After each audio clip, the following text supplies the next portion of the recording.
inspired much of this book. William Martin, December 2006.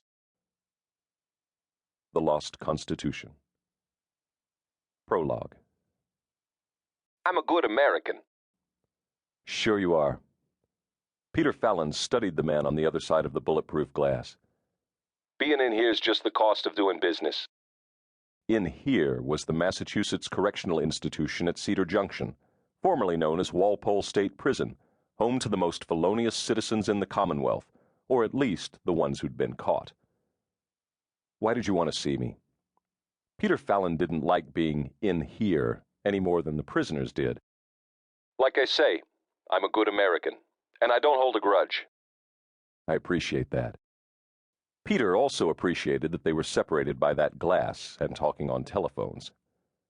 Bingo had once been the toughest troublemaker in South Boston. If you wanted to fence stolen property, steal the property to fence, or steal a fence, you saw Bingo.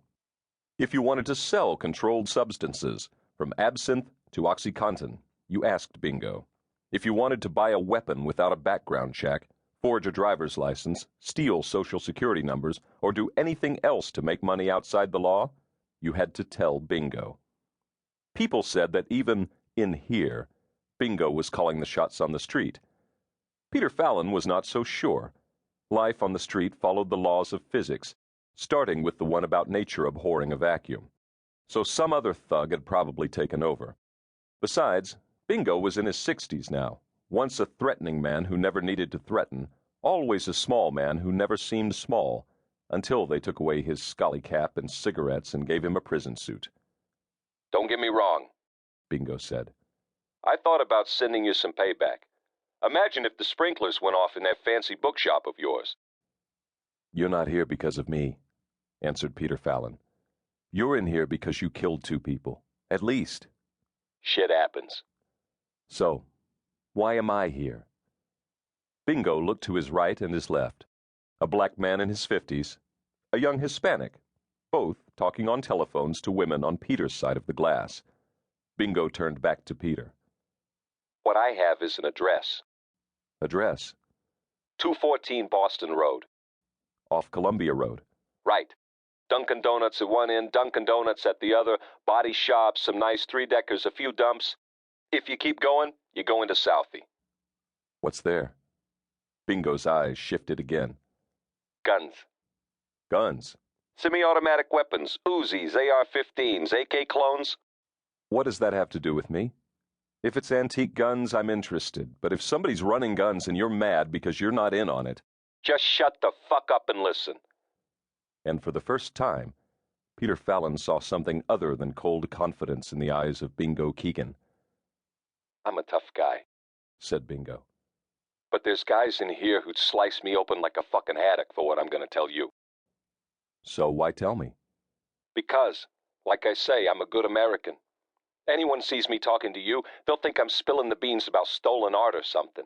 Nobody in here gives a shit about that. So, I should pretend you're telling me who robbed the Gardner Museum 20 years ago? Sure. Most people think I did it anyway.